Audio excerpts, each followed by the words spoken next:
श्री कृष्ण गोविंद हरे मुरारी, हे नाथ नारायण वासुदेवा। हरे कृष्णा। आप सभी का दिन शुभ और मंगलमय हो। आज कार्तिक माह के शुक्ल पक्ष की एकादशी तिथि है, तो आज हम श्रवण करेंगे देव उठनी एकादशी की संपूर्ण व्रत कथा और साथ ही महाफलदायी 11 माता की कथा, तुलसी माता की कथा और आरती। इस व्रत को करने तथा कथा के श्रवण करने से मनोवांछित फल की प्राप्ति होती है। तो आइए कथा का प्रारंभ करते हैं। जय श्री गणेश। एक समय महाराज युधिष्ठिर ने भगवान श्री कृष्ण से पूछा, हे जनार्दन, हे समस्त जीवात्माओं के संरक्षक, कृपया आप मुझे कार्तिक मास की शुक्ल पक्ष में आने वाली एकादशी के विषय में भी बताइए। उसका महात्म्य क्या है, इस एकादशी का क्या नाम है तथा इसमें किस देवता का पूजन किया जाता है और इस एकादशी का व्रत करने से किस फल की प्राप्ति होती है। कृपया करके यह सब विस्तार से कहिए। यह सुनकर भगवान श्री कृष्ण बोले, हे राजन, कार्तिक मास के शुक्ल पक्ष की एकादशी को देव उठनी एकादशी कहा जाता है। इसे प्रबोधिनी या देवोत्थान एकादशी के नाम से भी जाना जाता है। मनुष्य को जो फल 1000 अश्वमेध और 100 राजसु यज्ञों से मिलता है, वही प्रबोधिनी एकादशी से मिलता है। प्रबोधिनी एकादशी के दिन व्रत करने से मनुष्य के बाल, यौवन और वृद्धावस्था में किए गए समस्त पाप नष्ट हो जाते हैं। इस एकादशी की व्रत कथा को सुनने से अपार धन संपत्ति की प्राप्ति होती है और यह एकादशी व्रत कामधेनु और चिंतामणि के समान फल देती है तथा एकादशी की पवित्र कथा को सुनने से मनुष्यों के सभी पाप और संकट कट जाते हैं और सभी मनोकामनाओं की पूर्ति होती है और वैकुंठ लोक की प्राप्ति होती है। इसका व्रत करने से सभी पापों का शमन हो जाता है। भगवान श्री कृष्ण युधिष्ठिर महाराज से आगे कहते हैं कि हे राजन, जिस प्रकार काली और सफेद दोनों प्रकार की गाय सफेद ही दूध देती है, उसी प्रकार शुक्ल पक्ष और कृष्ण पक्ष दोनों की एकादशी समान रूप से मुक्ति प्रदान करती है। जो व्यक्ति इस एकादशी की महिमा का श्रवण भी करता है, उसके भी समस्त पाप नष्ट हो जाते हैं।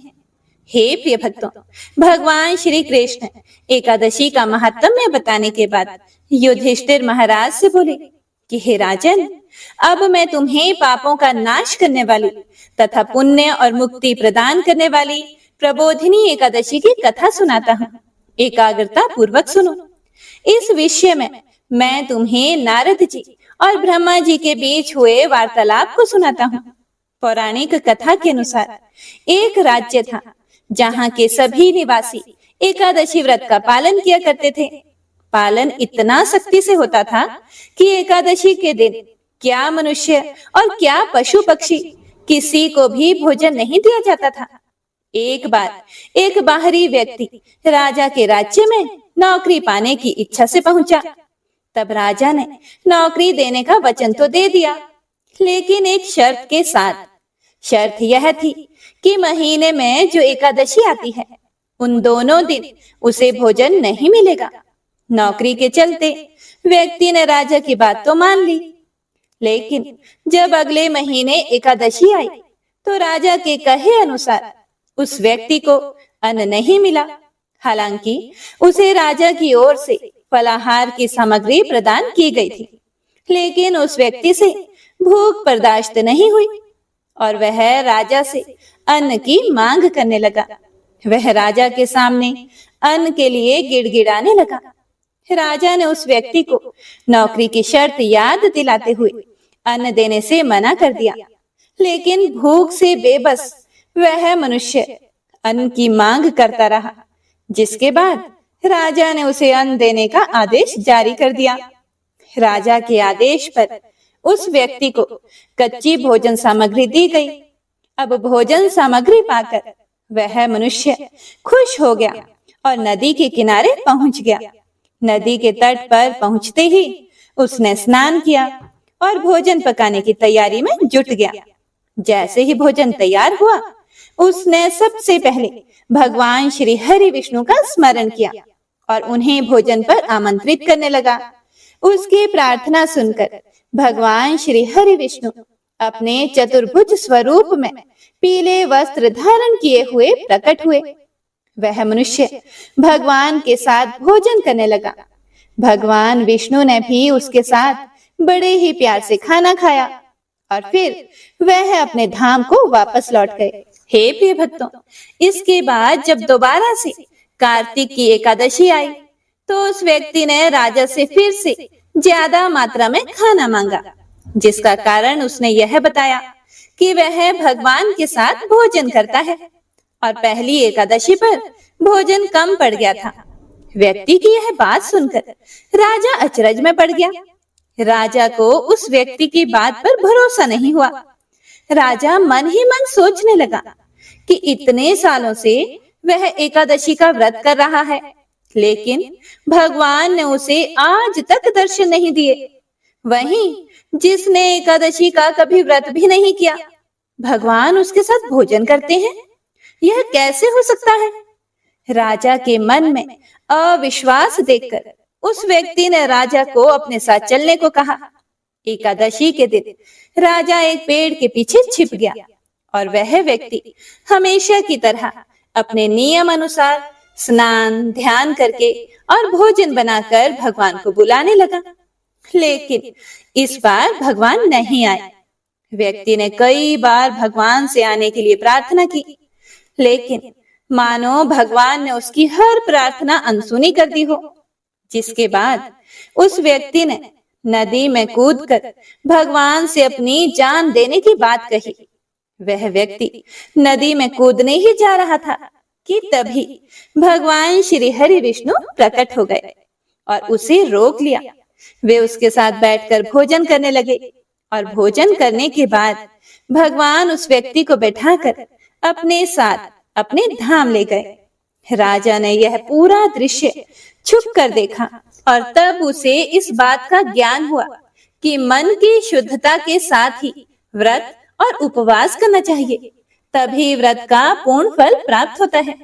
इस घटना के बाद से राजा भी पवित्र मन से व्रत और उपवास करने लगा और जीवन के अंत में एकादशी व्रत के पुण्य प्रताप से वह राजा स्वर्ग को प्राप्त हुआ। तो प्रेम से बोलिए श्री लक्ष्मी नारायण भगवान की जय।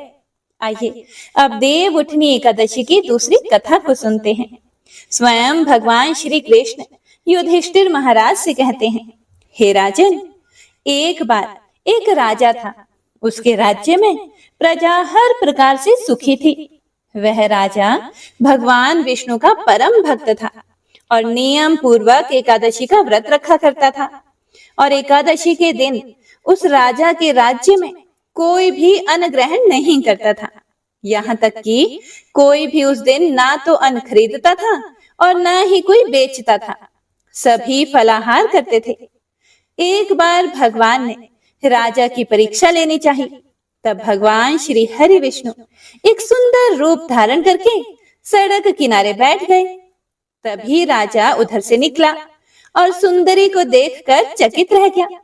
फिर राजा ने उस सुंदरी से पूछा, हे सुंदरी, तुम कौन हो और इस तरह यहाँ क्यों बैठी हो? तब सुंदर स्त्री बने भगवान श्री हरि विष्णु बोले, हे राजन, मैं बेसहारा हूँ। इस नगर में मेरा कोई भी जानने वाला नहीं है। मैं किसकी सहायता मांगू? हे प्रिय भक्तों, राजा तो उसके रूप पर मोहित हो गया था और उससे कहने लगा कि तुम मेरे साथ मेरे महल में चलकर मेरी रानी बनकर रहो। सुंदरी बोली, मैं आपकी हर बात मानूंगी, लेकिन आपको राज्य का अधिकार मुझे सौंपना होगा। आपके राज्य पर पूरा अधिकार केवल मेरा होगा और हे राजन, मैं जो भी बनाऊंगी वही आपको खाना पड़ेगा। राजा तो उसके रूप पर पहले से ही मोहित हो गया था, इसीलिए उसने उसकी सभी शर्तें स्वीकार कर ली। अगले दिन एकादशी का पवित्र दिन आया। अब तो रानी ने सभी को आदेश दे दिया कि बाजार में अन्य दिनों की तरह अन्न बेचा जाए। उसने घर में मांस मछली आदि पकवाए तथा परोसकर राजा से खाने के लिए कहा। यह देखकर राजा बोला कि हे रानी, आज तो एकादशी है, मैं तो केवल फलाहार ही करूंगा। तब रानी ने शर्त की बात याद दिलाई और राजा से कहा, या तो खाना खाओ, नहीं तो मैं बड़े राजकुमार का सिर काट लूंगी। अब तो राजा बड़े असमंजस में पड़ गया। राजा ने अपनी यह स्थिति बड़ी रानी से कही। तब बड़ी रानी बोली कि हे महाराज, अपना धर्म मत छोड़ो, बड़े राजकुमार का सिर दे दीजिए। पुत्र तो फिर मिल जाएगा, लेकिन धर्म नहीं मिलेगा। इतनी ही देर में बड़ा राजकुमार खेलकर आ गया और मां की आंखों में आंसू भरे देखकर वह उनसे रोने का कारण पूछने लगा। तब मां ने उसे सारा हाल बता दिया। तब वह बोला कि मां, मैं अपना सिर देने को तैयार हूं। पिताजी के धर्म की रक्षा होगी और जरूर होगी। राजा दुखी मन से राजकुमार का सिर देने को तैयार हुआ। तब रानी के रूप से भगवान श्री विष्णु ने प्रकट होकर असली बात बताई और कहा कि हे राजन, मैं तो तुम्हारी परीक्षा ले रहा था और इस कठिन परीक्षा में तुम सफल हुए। तब भगवान ने प्रसन्न मन से राजा से वर मांगने को कहा। राजा बोला, हे प्रभु, आपका दिया हुआ सब कुछ है, आप कृपया हमारा उद्धार कीजिए।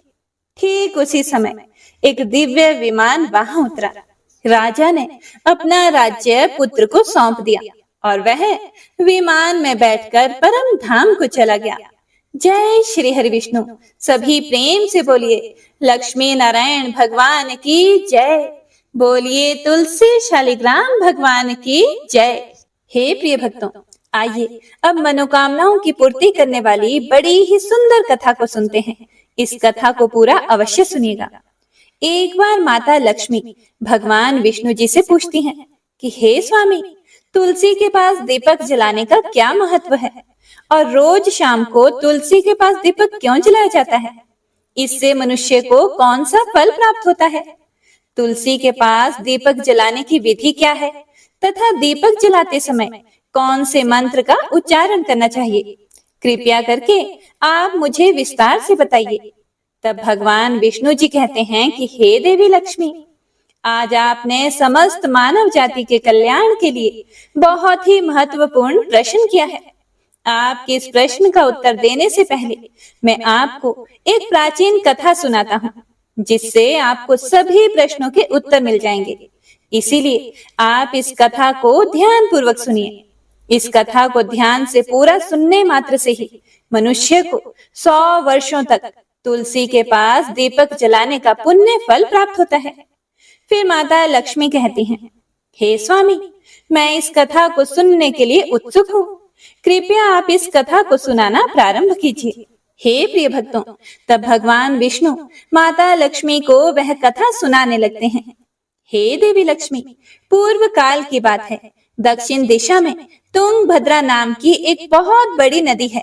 इस नदी के किनारे पर हरिहर नाम का एक अत्यंत सुंदर नगर बसा हुआ था। उसी नगर में काशी नाम के एक ब्राह्मण निवास करते थे। वे अत्यंत गुणवान, चरित्रवान, धर्म कार्य करने वाले तथा वेदों के मार्ग पर चलने वाले थे। उन्होंने समस्त शास्त्र का अध्ययन किया हुआ था। उस ब्राह्मण की एक पत्नी थी, जिसे लोग दुराचारिणी कहकर पुकारते थे, क्योंकि उसके कर्म ही उसके नाम के अनुसार थे। वह सदैव ही अपने पति को अपमानित करती रहती थी। वह अपने पति के लिए कटु अर्थात कठोर शब्द कहती थी, पति को भयंकर दुख देती थी, पति के लिए कभी भी भोजन नहीं बनाती थी। उसने अपने पति के साथ कभी शयन नहीं किया, कभी उसके साथ प्रेम से व्यवहार नहीं किया।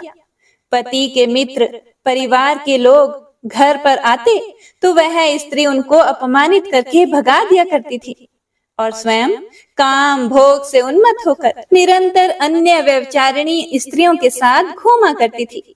उसका मन पति को छोड़कर पराये पुरुषों में लगा रहता था। उसने कभी अपने पति से प्रेम से बात नहीं की, किंतु पराये पुरुषों के संग बैठकर बातें किया करती थी। पराये पुरुषों को मोहित करने के लिए सज धज कर गांव में घूमने जाया करती थी। कभी वह वन में किसी वृक्ष के नीचे खड़ी रहकर सुंदर पुरुषों के राह देखने लगती और किसी दुष्ट पुरुष को मोहित करके उसके संग भोग विलास किया करती थी। फिर एक दिन वह दुराचार स्त्री वन में जाकर एक वृक्ष के नीचे खड़ी हो गई। उसका मन काम से भरा हुआ था। वह किसी सुंदर कामी पुरुष की राह देख रही थी, किंतु बहुत समय निकलने के बाद भी उस स्थान पर कोई पुरुष नहीं आया। इसीलिए वह अत्यंत दुखी हो गई और प्रियतम की खोज में इधर उधर देखने लगी। उस दिन उसका सारा परिश्रम व्यर्थ हो गया। वहां पर खड़ी होकर वह नाना प्रकार की बातें कहकर विलाप करने लगी। आज तो इस मार्ग में कोई भी सुंदर पुरुष नहीं आया। अब मैं कैसे अपनी काम वासना को शांत करूं? वह जोर जोर से विलाप करने लगी। उस जंगल में एक भयानक बाघ निवास करता था। उस पापिनी स्त्री की आवाज सुनकर वह जाग गया और उछलकर उस स्त्री का भक्षण करने के लिए उसके पास आ गया। उस भयंकर बाघ को देखकर उस स्त्री के पसीने छूटने लगे। वह भय से थर थर कांपने लगी। वह स्त्री कुछ करती, इतने में ही उस बाघ ने अपने पंजे से उसे घायल कर दिया और वह स्त्री जमीन पर गिर पड़ी। जमीन पर गिरते ही वह स्त्री चिल्लाते हुए बोली, अरे बाघ, तू किस लिए यहाँ पर आया है? मुझे क्यों मार रहा है? तुम मुझे छोड़ दो। मेरा भक्षण करके तुम्हें क्या मिलेगा? उस स्त्री की यह बात सुनकर वह भयानक बाघ क्षण भर के लिए रुक गया और हंसते हुए बोला, हे दुष्टा, आज विधाता ने तुझे मेरा ग्रास नियुक्त किया है। तुझ जैसी पापिनी स्त्री का भक्षण करना ही मेरा काम है, तभी तुझे इस शरीर से मुक्ति मिलेगी। वह स्त्री कहने लगी, हे बाघ, तुम कौन हो? मुझे सच सच बताओ। तुम्हें किस कारण से बाघ की योनि में जन्म लेना पड़ा और तुम मुझ जैसी स्त्रियों का भक्षण क्यों करते हो? पहले मुझे सारी बात बताओ और फिर मेरा भक्षण करो। फिर बाघ कहने लगता है, हे पापिनी, मैं तुझे पूर्व जन्म का वृतांत सुनाता हूँ, किस कारण से मुझे बाघ बनना पड़ा। पूर्व काल में दक्षिण देश में एक नदी थी। उस नदी के तट पर एक नगरी बसी हुई थी। उस नगरी में मैं निवास करता था। मैं एक ब्राह्मण का पुत्र था और नदी के किनारे बैठकर यज्ञ आदि कार्य किया करता था। मैंने उस जन्म में अनेक पापियों के लिए यज्ञ किया, उन पापियों के घर का भोजन किया। मैंने धन के लोभ से अनेक पापियों के लिए कार्य किया। जिन वस्तुओं का दान ब्राह्मण को नहीं लेना चाहिए, उन वस्तुओं का दान भी मैंने ग्रहण किया और दूसरों से धन लेता था, लेकिन कभी वापस नहीं करता था। इस प्रकार से पाप करते हुए मुझे बहुत साल बीत गए और मैं वृद्ध हो गया। मेरे बाल सफेद हो गए, मुंह के सारे दांत गिर गए, लेकिन फिर भी मेरी दान लेने की आदत नहीं छूटी और मैं पाप करता चला गया।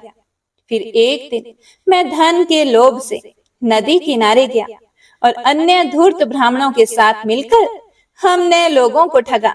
झूठ मंत्र वचन बोलकर हमने बिना विधि विधान किए ही देवी देवताओं का पूजन किया और बहुत सारा धन दान में ले लिया। फिर उसी स्थान पर एक बीमार कुत्ते ने मेरे पैर में काट लिया और मैं मूर्छित होकर गिर पड़ा। उसी क्षण मेरे प्राण चले गए। फिर यम के दूत उस स्थान पर प्रकट हुए और मुझे पकड़कर यमपुरी ले गए। यहाँ पर यमराज ने चित्रगुप्त से मेरे कर्मों का लेखा जोखा निकालने के लिए कहा। फिर चित्रगुप्त कहने लगे, हे धर्मराज, इस ब्राह्मण ने घोर पाप किए हैं। इसने दूसरों से झूठ कहकर धन लूटा है। विधि विधान से पूजा ना करके झूठ मंत्र बोलकर भगवान का अपमान किया है। इसीलिए यह पापी ब्राह्मण केवल नरक जाने के ही योग्य है। फिर यमराज ने अपने दूतों को आदेश दिया कि मुझे नरक की अग्नि में डाल दिया जाए और कई वर्षों तक सजा भोगने के बाद मुझे बाघ का शरीर प्राप्त हुआ और मैं इस दुर्गम वन में निवास करने लगा। मैं अपने पूर्व जन्म के पापों को याद करके कभी महात्मा साधु पुरुष सती स्त्रियों का भक्षण नहीं करता हूँ। मैं केवल पापी, दुराचारी तथा उल्टा स्त्रियों का ही भक्षण करता हूँ, ताकि मुझे पाप से मुक्ति मिल जाए। फिर बाघ उस स्त्री से कहने लगा, हे पापिनी, तेरे आचरण से तू उल्टा दिखाई देती है। अपने पति को छोड़कर तू इस वन में अन्य पुरुषों के साथ भोग विलास करने के लिए आई है, इसीलिए आज तू मेरा ग्रास अवश्य बनेगी। इतना कहकर उस बाघ ने अपने तीक्ष्ण नाखून से उस पापी स्त्री के टुकड़े टुकड़े करके उसे खा लिया। फिर उस स्थान पर यम के दूत प्रकट हुए और उस पापिनी स्त्री को उठाकर यमपुरी ले गए।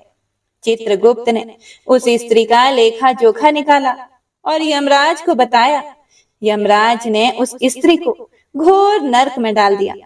कई वर्षों तक नरक की अग्नि में जलने के बाद उसने फिर पृथ्वी लोक पर एक चांडाल के घर में जन्म लिया और वह फिर से दुख भोगने लगी। इस दुख को सहन करते करते एक दिन वह तीर्थ में स्नान करने के उद्देश्य से अनंतपुरा में चली गई। वहां पर एक आश्रम के बाहर निवास करने लगी। वहां उस आश्रम में एक तुलसी का पौधा था। अन्य स्त्रियों को वहां पर तुलसी के पास दीपक जलाते हुए देखकर उस पापी स्त्री ने भी वही किया। उसने तुलसी के पौधे के पास एक दीपक जला दिया। फिर उसी रात हृदय घात से उसकी मृत्यु हो गई और यमराज के दूत उसे ले जाने के लिए वहां पर प्रकट हुए। जैसे ही यम के दूत उस पापी स्त्री को पाश में बांध कर ले जाने लगे, तभी भगवान विष्णु के दो पार्षद उस स्थान पर प्रकट हुए और उन्होंने उन दोनों को रोक लिया और कहने लगे, हे दूतों, इस स्त्री को तुम छोड़ दो। यह स्त्री नरक जाने की योग्य नहीं है। तुम किसके आदेश से ऐसा अधर्म कर रहे हो? तब उन यमदूतों ने कहा, हम यमराज के आदेश से इसे लेने आए हैं, किंतु आप हमें किस कारण से रोक रहे हैं? यह स्त्री तो अत्यंत पापी है। तब भगवान विष्णु के पार्षद कहने लगे, यह स्त्री तो विष्णु भक्त है, यह नरक जाने योग्य नहीं है। इसने शाम को तुलसी के पास दीपक जलाया है, इसी कारण से इसके समस्त पाप नष्ट हो गए हैं, इसलिए अब यह नरक जाने की योग्य नहीं है। यह स्वर्ग जाने की अधिकारी बन चुकी है। पार्षदों की बात सुनकर यमदूतों ने उस स्त्री को उस स्थान पर छोड़ दिया और यमलोक लौट गए। वहां जाकर उन्होंने यमराज को सारा वृतांत सुना दिया। फिर भगवान विष्णु के पार्षद उस स्त्री को दिव्य विमान में बिठाकर स्वर्ग लोक ले गए। हे प्रिय भक्तों, आगे भगवान विष्णु कहते हैं, हे देवी लक्ष्मी, इस प्रकार से तुलसी के पास केवल दीपक जलाने मात्र से ही मनुष्य के सभी पाप नष्ट हो जाते हैं।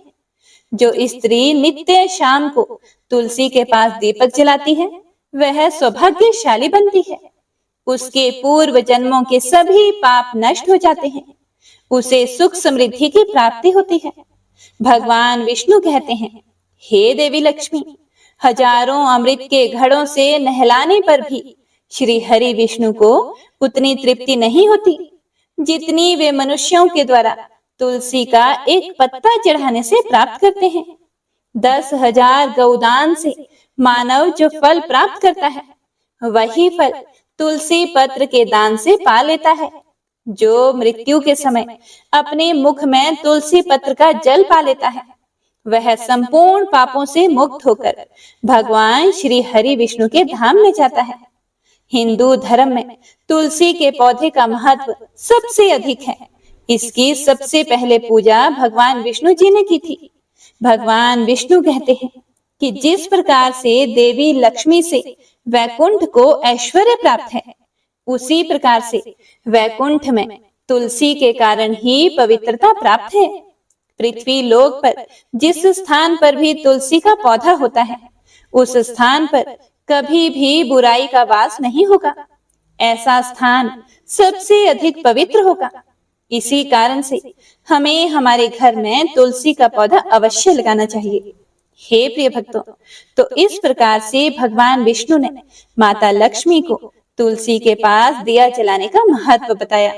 तो प्रेम से बोलिए लक्ष्मी नारायण भगवान की जय। बोलिए श्री तुलसी शालिग्राम भगवान की जय। हे प्रिय भक्तों, तो आइए अब एकादशी माता और तुलसी माता की कथा को सुनते हैं। इन कथाओं को सुनने से ही एकादशी का व्रत पूर्ण माना जाता है और मनोकामनाओं की पूर्ति होती है।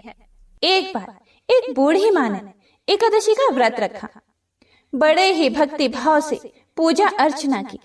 वे बहुत ही वृद्ध थीं, फिर भी उन्हें वृद्धावस्था में क्या बाधा थी। वे तो अपने पुत्र पौत्रों की सुख सुविधा के लिए व्रत रखने लगी थी। वे दिन भर तो जरा कठोर मन करके अपनी प्यास को रोके रही। दिन में पूजा पाठ किया, कथा सुनी और पंडित जी को मिट्टी के पात्र में भरकर पानी और ऋतुफल दान में दिए। डोना भर भर के बूरा शक्कर वितरण किया। दिन में गर्मी बहुत थी, जिसकी वजह से उन्हें गर्मी के कारण बहुत बेचैनी हो रही थी। इसी कारण से बहुत देर तक बूढ़ी माई पानी में पड़ी रही और पानी के कुल्ला करती रही, मुंह धोती रही। तब कहीं थोड़ा बहुत धैर्य बंध पाया। धूप तो तेज पड़ ही रही थी, इस कारण बार बार मुंह सूख रहा था। बूढ़ी माँ बहुत बेचैन हो रही थी। एक तो बुढ़ापा और दूसरा यह भयंकर गर्मी। वृद्धावस्था की स्थिति तो कुछ दूसरी ही प्रकार की होती है। जैसे तैसे रो धो के दिन तो कट गया। अब पहाड़ सी रात सामने थी। उसका कटना बड़ा ही कठिन दिखाई दे रहा था। खटिया पर पड़े शांति नहीं मिल रही थी। वे बार बार करवट बदल रही थी। अनेक बार वे बाहर जाती और भीतर आती। उन्हें घर के अंदर शांति नहीं थी। फिर वे पड़ी पड़ी एकादशी माता का स्मरण करती रही। वे कहती रही कि हे माता जी, आप मेरी लाज रखिएगा। आप ही मुझे शक्ति दीजिएगा, जिससे मैं भली भांति आपका व्रत पूरा कर सकूं और यह पहाड़ सी रात शांतिपूर्वक व्यतीत हो सके। प्यास के कारण बूढ़ी माँ की बेचैनी तो बढ़ ही रही थी। उन्होंने धैर्य रखने का बहुत प्रयास किया, किंतु सहनशीलता की सीमा टूट गई और वे घबराकर एकदम चिल्ला पड़ी। बोली कि बचाओ बचाओ। अम्मा का चिल्लाना सुनकर परिवार भर के नर नारी बच्चे और पड़ोसी एकत्रित होकर बूढ़ी अम्मा की खटिया के समीप आ पहुंचे। सबने पूछा कि अम्मा जी, आपको क्या हुआ? आप क्यों चिल्ला रही हैं? आप इस वृद्धावस्था में यह कठिन व्रत क्यों कर रही हैं? अम्मा जी, शक्ति से ही भक्ति होती है। थोड़ी ही देर में वे फिर से बोली कि अरे, हमारे तो प्राण ही निकले जा रहे हैं। मेरी छाती पर ठंडे पानी का घड़ा रख दीजिए। नातियों ने दादी की छाती पर ठंडे पानी का पात्र रख दिया। तब कहीं उन्हें थोड़ा सा आराम मिला और थोड़ी देर के लिए उन्होंने अपनी आंखें बंद कर ली। एकादशी माता ने सोचा कि यह बूढ़ी अम्मा है तो बहुत कठोर, जरा जाकर उसकी परीक्षा लेनी चाहिए। एकादशी माता आधी रात को मुर्गा बनकर टेर लगाने लगी। मुर्गा की आवाज सुनकर दादी जल्दी से उठी और बाहर जाकर आसमान की ओर देखा, किंतु आसमान में कहीं उन्हें प्रातःकालीन तारा दिखाई नहीं दिया। अम्मा सोचने लगी कि यह मुर्गा क्यों और कैसे बोल गया। उन्हें प्यास तो लग ही रही थी। थोड़ा बहुत उनका मन भी विचलित होने लगा था, किंतु अंत में उन्होंने दृढ़ निश्चय किया कि मैं अब व्रत को पूर्ण करके ही छोड़ूंगी, चाहे भले ही मेरे प्राण निकल जाए। यह सोचकर फिर वे खटिया पर शिथिल होकर लेट गई। थोड़ी ही देर में एकादशी माता ने उनकी फिर से परीक्षा लेनी चाहिए। एक छोटी सी बालिका एक गिलास में शरबत लेकर उनके सिरहाने खड़ी हो गई और जोर से बोली कि दादी जी, सवेरा हो गया है, आप हाथ मुंह धोकर शरबत पी लीजिए। पहले तो शरबत का गिलास देखकर अम्मा का मन ललचाने लगा, किंतु अचानक व्रत का स्मरण हो आया और उन्होंने सोचा कि मैं किसी भी प्रकार से अभी शरबत नहीं पी सकती हूँ, और वे शांतिपूर्वक अपनी खटिया पर लेट गई। फिर थोड़ी ही देर में उन्हें ऐसा लगा जैसे किसी ने उन्हें पानी के कुएं में पटक दिया हो। वे बड़ी देर तक उस कुएं में हाथ पांव चलाते रहे, किंतु उन्होंने अपने मुंह में पानी की एक बूंद भी नहीं जाने दी और वे दृढ़ता पूर्वक अपना व्रत पालती रही। थोड़ी ही देर में ना जाने कहां से सामने आग जलने लगी, जिससे भारी गर्मी बढ़ने लगी।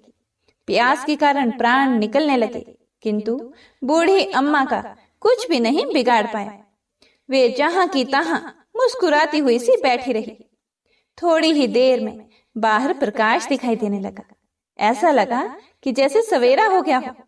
बूढ़ी अम्मा ने जब बाहर निकलकर देखा तो समझ गई कि अभी सवेरा होने में 3-4 घंटे की देरी है। यह जानकर वे शांति पूर्वक इधर उधर घूमने फिरने लगी। एकादशी माता यह बात अच्छी तरह से समझ गई थी कि यह बूढ़ी अम्मा किसी भी प्रकार से अपने व्रत से नहीं टल सकती। वे उनके सत्य व्रत को अच्छी तरह से समझ गई। सवेरा होते ही बूढ़ी माता ने स्नान किया, भगवान का पूजन पाठ किया, एकादशी माता की कथा सुनी, ब्राह्मणों को दक्षिणा देकर भोजन कराया। तब कहीं उन्होंने जल ग्रहण किया। कन्याओं को भोजन कराने के बाद अम्मा ने स्वयं भोजन किया। उस श्रेष्ठ व्रत के प्रताप से बूढ़ी अम्मा की आयु में वृद्धि हो गई। उनका घर परिवार हरा भरा हो गया। घर में अब उनके कोई अभाव नहीं रहा। वे हर तरह के सुख साधनों से संपन्न हो गई। नाती नातिनों से उनका घर भर गया और वे उसी दिन से 12 महीने की एकादशी का व्रत करने लगी। एकादशी माता के व्रत के प्रताप से इस संसार में हर प्रकार के सुख भोगकर अंत में वैकुंठ धाम को चली गई। जैसे एकादशी माता ने बूढ़ी माता और उनके परिवार को हरा भरा किया, ऐसे ही एकादशी माता हम सभी की मनोकामनाओं को पूर्ण करे। बोलिए एकादशी माता की जय। बोलिए श्री तुलसी शालिग्राम जी की जय। हे प्रिय भक्तों, अब आइए सुनते हैं भगवान श्री गणेश की कथा। उसके बाद तुलसी माता की कथा को सुनेंगे। एक बार की बात है, भगवान भोलेनाथ और माता पार्वती दोनों कार्तिकेय जी और गणेश जी के विवाह की चर्चा कर रहे थे। तभी वहां पर गणपति जी आ गए और माता पिता को प्रणाम करके खड़े हो गए। तब माता कहती हैं कि आओ पुत्र, हम तुम्हारी बात कर रहे थे। तब गणेश जी बोले कि वो क्या बात है माता? माता बोली, हम तुम्हारे विवाह की बात कर रहे हैं। तब गणेश जी ने कहा कि हे माँ, हे पिताजी, मैं विवाह नहीं करूंगा, इसीलिए आप मेरे लिए परेशान ना हो। हे पिताश्री, मैं इस विवाह के बंधन में नहीं बंधना चाहता। यह कहकर गणेश जी तप के लिए एक जंगल में चले जाते हैं और तप करने लगते हैं। तभी वहां पर एक राजकुमारी आती है और गणपति जी का एक अजीब सा रूप देखकर उन पर मोहित हो जाती है और उनकी तपस्या भंग करने लगती है। जब गणेश जी की तपस्या भंग हो जाती है, तब भगवान श्री गणेश उस स्त्री से कहते हैं, हे देवी, तुम कौन हो और मेरी तपस्या क्यों भंग कर रही हो? फिर उस देवी ने कहा कि हे प्रभु, मैं तुलसी हूँ और वर की तलाश में निकली हूँ, इसीलिए आप मुझे अपने लिए योग्य वर लगे, इसीलिए मैं आपकी तपस्या भंग कर रही थी। तब गणेश जी बोले कि हे देवी, मैं तुमसे विवाह नहीं कर सकता, क्योंकि मैंने विवाह ना करने की ठानी है और मैं अपने माता पिता की सेवा करना चाहता हूँ। बस मैं विवाह के चक्कर में नहीं पड़ना चाहता, इसीलिए आप अपने लिए कोई और वर देख लीजिए। फिर राजकुमारी तुलसी को क्रोध आ जाता है और वह गणेश जी को श्राप देती है और कहती है कि तुमने मेरा अपमान किया है, इसीलिए आगे जाकर तुम 2 स्त्रियों के पति बनोगे। और भी ज्यादा अपमानित शब्द कहने लगी। तब गणेश जी को क्रोध आ जाता है और गणेश जी बोले, मैं विघ्नहर्ता गणेश तुम्हें श्राप देता हूँ कि तुम कल की युग में एक वृक्ष का रूप लोगी और असुर से तुम्हारा विवाह होगा। यह श्राप सुनते ही वह गणेश जी से माफी मांगती है और रोने लगती है। तब गणेश जी उनको रोता देखकर उन्हें क्षमा कर देते हैं और तुलसी जी को यह वरदान देते हैं कि तुम कलयुग में पूजी जाओगी और श्री विष्णु की पूजा तुम्हारे बिना पूरी नहीं होगी और मेरी पूजा से तुम दूर रहोगी और घर घर तुम्हारी पूजा होगी। तुम सब वृक्षों में प्रथम होगी और श्रेष्ठ होगी। इस तरह से गणेश जी माता तुलसी को वरदान देकर वहां से चले जाते हैं। और कुछ समय के बाद गणेश जी को विवाह का मन करने लगा और वह विवाह करना चाहते थे, पर कोई भी देवता गणेश जी का अजीब सा रूप देखकर अपनी पुत्री देना नहीं चाहते थे। जब किसी देवता का विवाह होता तो गणेश जी को बड़ा ही क्रोध आता। एक दिन गणेश जी और मूषक ने मिलकर एक योजना बनाई और कहा कि जब मेरा विवाह नहीं होता तो मैं भी किसी का विवाह नहीं करने दूंगा। अब क्या था, जब किसी देवता का विवाह होता तो मूषक वहां जाकर सब कुछ उथल पुथल कर देते। सभी देवता यह सब देखकर बड़े परेशान हो गए और सब ने मिलकर ब्रह्मा जी के पास जाने का निर्णय किया। ब्रह्मा जी ने कहा कि ठीक है, मैं कुछ करता हूँ। और उन्होंने दो कन्या को बुलाया, एक रिद्धि और दूसरी सिद्धि, और कहा कि तुम दोनों गणेश जी के पास मेरे साथ चलो और जो मैं तुम्हें कहूँ वही काम करना। और वह तीनों गणेश जी के पास चले गए। ब्रह्मा जी ने गणेश जी से कहा कि यह मेरी पुत्रियां हैं, आप इन्हें ज्ञान दें। गणेश जी ने दोनों को ही ज्ञान देना शुरू कर दिया। और जैसे ही किसी का विवाह होता, मूषक गणेश जी के पास आता और अपनी बात कहने ही लगता। वैसे ही रिद्धि और सिद्धि गणेश जी का ध्यान अपनी ओर कर लेती थी। ऐसे ही सभी देवी देवताओं का विवाह हो गया। जब यह बात गणेश जी को पता चली तो वह क्रोधित हुए। तभी वहां पर ब्रह्मा जी आ जाते हैं और श्री गणेश जी से कहते हैं कि आप मेरी दोनों पुत्रियों से विवाह कर लो। यह बात सुनकर गणेश जी खुश हो जाते हैं और बड़े ही धूमधाम से श्री गणेश जी का विवाह रिद्धि और सिद्धि के साथ हो जाता है। और कुछ समय गुजर जाने के बाद रिद्धि और सिद्धि के दो पुत्र होते हैं। रिद्धि का पुत्र शुभ और सिद्धि का पुत्र लाभ, और एक कन्या होती है जिसका नाम संतोषी होता है। हे प्रिय भक्तों, इस प्रकार से गणेश जी का विवाह संपन्न होता है। तो प्रेम से बोलिए जय श्री गणेश। हे गणेश देवता, सबकी मनोकामनाएं पूर्ण करना। हे विघ्नहर्ता, आप सबके काज को पूर्ण करना। ओम नमः शिवाय। जय श्री गणेश। हे प्रिय भक्तों, अब आइए सुनते हैं तुलसी माता के जन्म की कथा।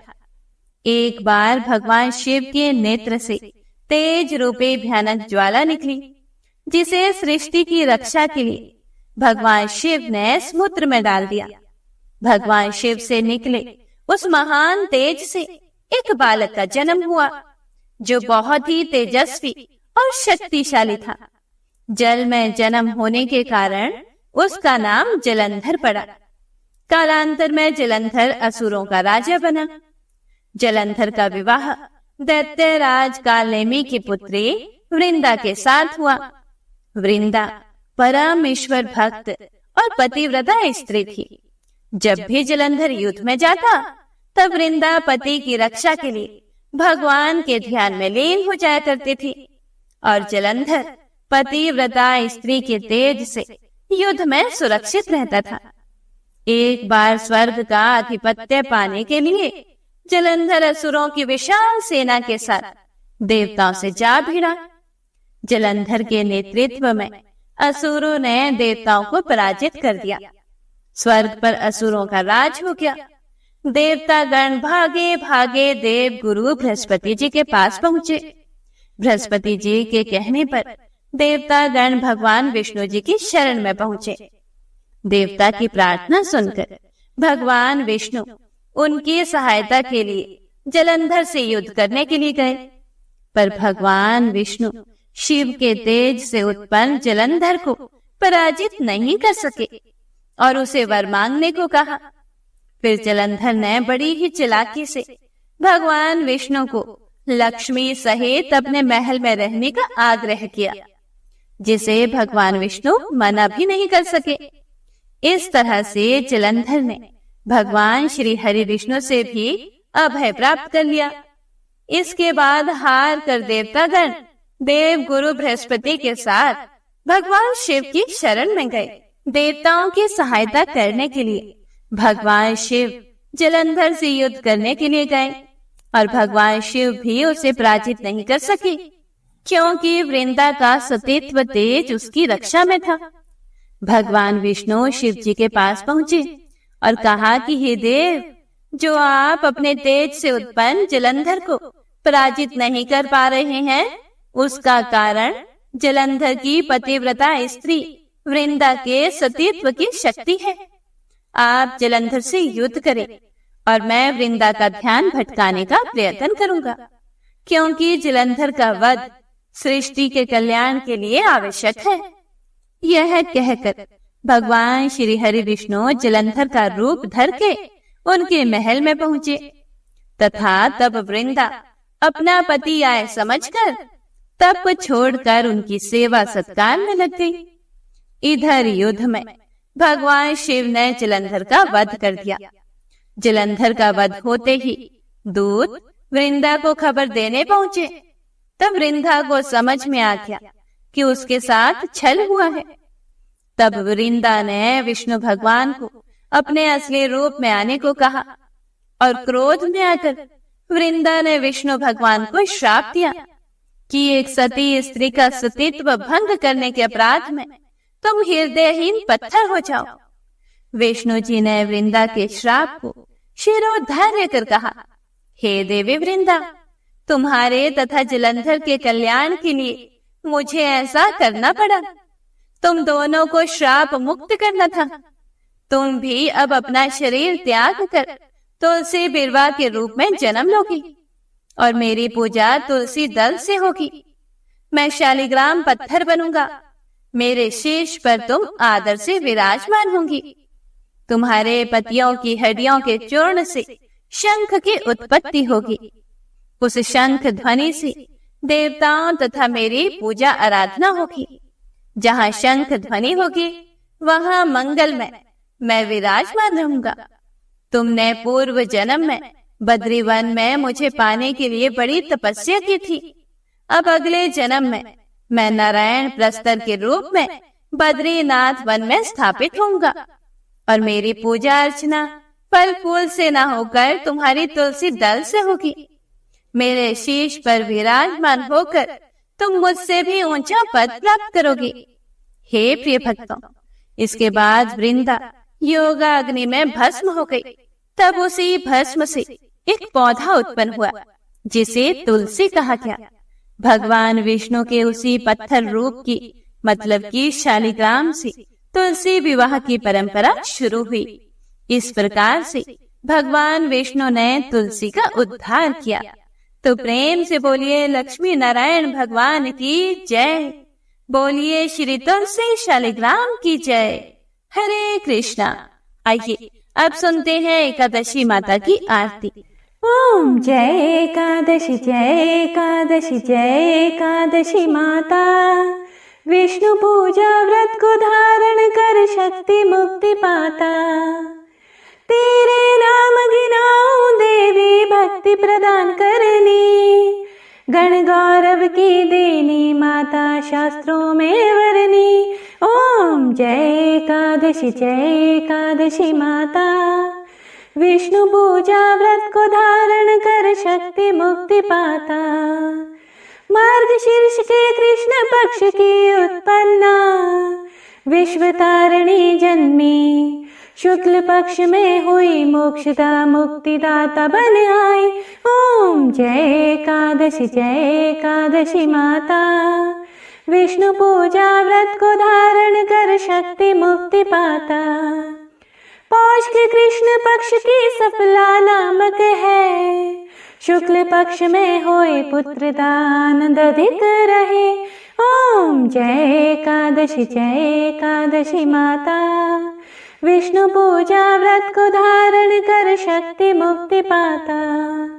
नाम षटतीला माघ मास में कृष्ण पक्ष आवे।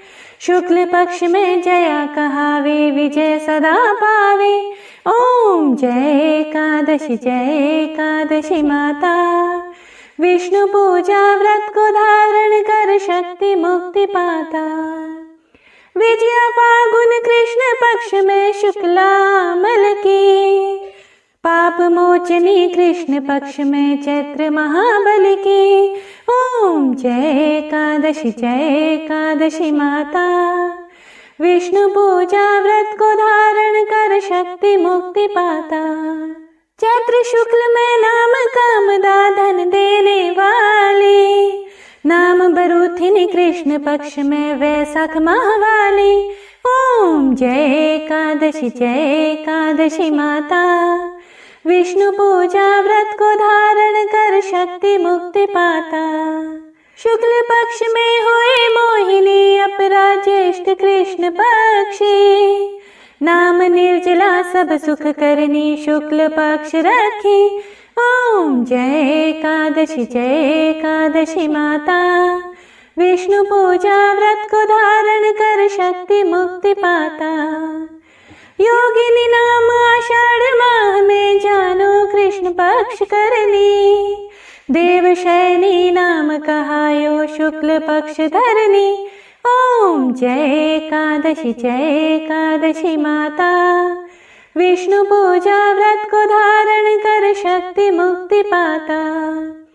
कामिक श्रवण मास में आवे कृष्ण पक्ष कहिए, श्रवण शुक्ला होए पवित्र आनंद से रहिए। ओम जय एकादशी माता, विष्णु पूजा व्रत को धारण कर शक्ति मुक्ति पाता। अजा भाद्रपद कृष्ण पक्ष की परिवर्तनी शुक्ला, इंद्राश्विन कृष्ण पक्ष में व्रत से भव सागर निकला। ओम जय एकादशी माता, विष्णु पूजा व्रत को धारण कर शक्ति मुक्ति पाता। पपंकुशा है शुक्ल पक्ष में आप हरनहारी, रमा मास कार्तिक में आवे सुखदायक भारी। ओम जय एकादशी माता, विष्णु पूजा व्रत को धारण कर शक्ति मुक्ति पाता। देवोत्थानी शुक्ल पक्ष के दुख नाशक मैया, पावन मास में करूं विन्नति पार करो नैया। ओम जय एकादशी माता, विष्णु पूजा व्रत को धारण कर शक्ति मुक्ति पाता। परमा कृष्ण पक्ष में होती जन मंगल करनी, शुक्ल पास में होए पद्मिनी दुख दारिद्र हरनी। ओम जय एकादशी माता, विष्णु पूजा व्रत को धारण कर शक्ति मुक्ति पाता। जो कोई आरती एकादशी की भक्ति सहित गावे, जन गुरुदिता स्वर्ग का वासा निश्चय ही पावे। ओम जय एकादशी माता, विष्णु पूजा व्रत को धारण कर शक्ति मुक्ति पाता। शक्ति मुक्ति पाता, शक्ति मुक्ति पाता। प्रेम से बोलिए एकादशी माता की जय। हे प्रिय भक्तों, तो यह थी आज की महापुण्य फल देने वाली कथाएं। उम्मीद करती हूँ यह कथाएं आपको पसंद आई होंगी। पसंद आई हो तो ज्यादा से ज्यादा लाइक करके शेयर जरूर कीजिएगा, ताकि सभी इन कथाओं को सुनकर पुण्य फल प्राप्त कर सकें। भगवान श्री हरि विष्णु और माता लक्ष्मी का आशीर्वाद आप सभी पर सदा सर्वदा बना रहे और आप सभी को देव उठनी एकादशी की एक बार फिर से हार्दिक शुभकामनाएं।